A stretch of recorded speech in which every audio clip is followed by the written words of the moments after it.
அனைவருக்கும் என் இனிய காலை வணக்கம். மீண்டும் சந்தித்ததில் மகிழ்ச்சி அடைகிறேன். இன்று நாம் பாடம் 4 நானும் நாங்களும் வாங்க பார்க்கலாம். நானும் நாங்களும் இந்த கதையில எழில் அப்படின்ற ஒரு சின்ன பையன் இருக்கான். அவனை பத்தியும் அவங்க குடும்பத்தில் இருக்க தாத்தா பாட்டி அம்மா அப்பா அவங்கள பத்தியும் நம்ம பார்க்க போறோம். இதுல பாத்தீங்கன்னா ஒரு படங்கள் கொடுத்து வட்டத்தில் படங்கள் கொடுத்து சின்ன சின்னதாக பேர் கொடுத்துருக்காங்க. என்னன்னு படிக்கிறேன் பாருங்க. அண்ணா, எழில் தம்பி, எழில் கண்ணு, எழில்மா, எழில் குட்டி, எழிலா. இது எல்லாமே செல்லம்மா எழில் அப்படின்ற பையனை செல்லம்மா எப்படி எல்லாரும் கூப்பிடுறாங்க அப்படின்றது தான் இதில் கொடுத்துருக்காங்க. இதில் என் பெயர் எழில், இவர்கள் எல்லோரும் என்னை இப்படிதான் அழைப்பார்கள், எல்லாருமே அவனை இப்படிதான் கூப்பிடுவாங்க அப்படின்னு சொல்லி சின்ன பையன் சொல்றான். இவர்களை பற்றி சொல்லட்டுமா, இவங்களை பத்தி சொல்லட்டுமா? சரி வாங்க, அவன் என்னதான் சொல்றான் நம்மளும் கேட்போம். முதல்ல அவங்க அம்மாவை பத்தி சொல்றான். அம்மா எதையும் பொறுமையுடன் கேட்பார், எதையும் முதலில் அம்மாவிடம்தான் சொல்வேன். நம்மளே எடுத்துக்கிட்டா கூட எப்பவுமே நம்ம அம்மாட்ட தான் போய் எதனாலும் கேட்போம். முதல்ல அம்மாட்ட தான் சொல்லுவோம். ஏன்னா அவங்க தான் பொறுமையா நம்ம என்ன சொல்றோம் அப்படின்றத கேட்பாங்க அப்படின்றதுனால. அடுத்து அப்பா எனக்கு நிறைய கதைகள் சொல்வார், அவற்றில் எல்லாம் நான் தான் கதை தலைவன். அப்பா எப்பவுமே நம்ம கிட்ட கதைகள் எல்லாம் சொல்லுவாங்க, இப்படிலாம் இருக்கணும் அப்படின்னு சொல்லுவாங்க. அந்த மாதிரி நமக்கு அறிவுரை கூறுறது அப்பா தான் சொல்லுவாங்க. அப்படிலாம் சொல்லும் போது கதைகள்ல இவன் தான் அந்த கதைகள்ல தலைவனா இருப்பான் அப்படின்றத பெருமையா சொல்றான்.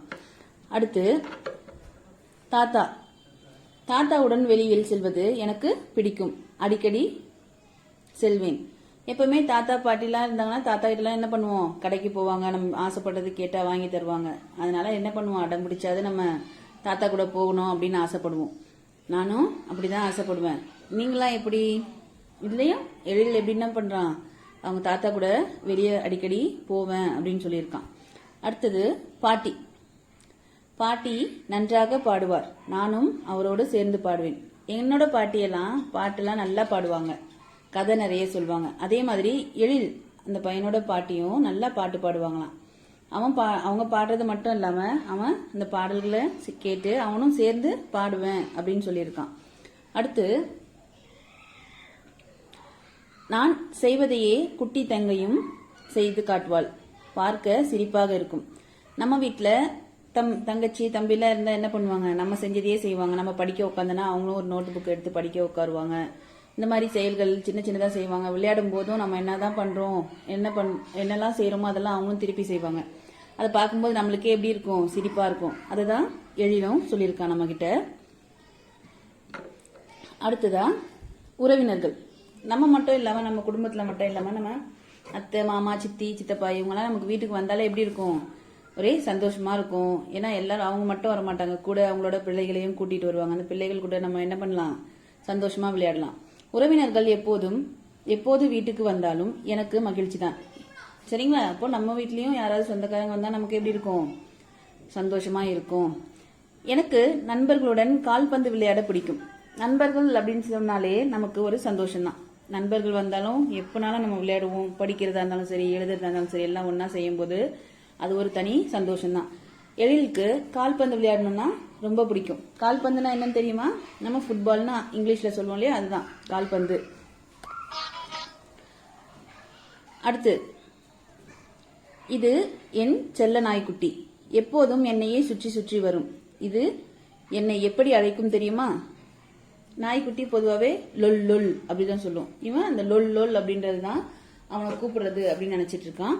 அடுத்தது அவனோட நாய்க்குட்டி எப்பவுமே, நம்மளும் சரி எல்லாருமே நாய்க்குட்டி வளர்த்தோன்னா நம்ம எப்படி இருக்கும், நம்ம செல்லமா பாத்துக்கிட்டோம்னா நம்மளே சுத்தி சுத்தி வரும், நம்ம எங்க போனாலும் நமக்கு கூடயே வரும், நமக்கு ரொம்ப பிடிக்கும்.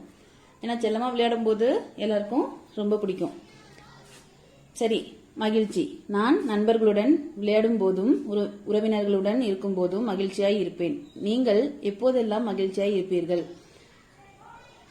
உன்னுடைய உறவுகள் பற்றி நீயும் கூறலாம். இப்போ எழில் அவனோட உறவினர்களை பத்தியும் குடும்பத்தை பத்தியும் அவனோட சந்தோஷமான இருக்கிற நேரங்கள் பத்தி நம்ம கிட்ட பகிர்ந்துகிட்டான்.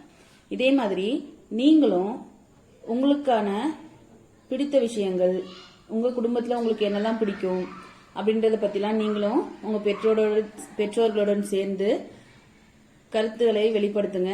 நீங்கள் உங்களுக்கு யாரெல்லாம் பிடிக்கும், நீங்கள் எந்த மாதிரிலாம் விளையாடுவீங்க, எந்த மாதிரிலாம் படிப்பீங்க அப்படின்றத பற்றியும் பகிர்ந்துக்கோங்க.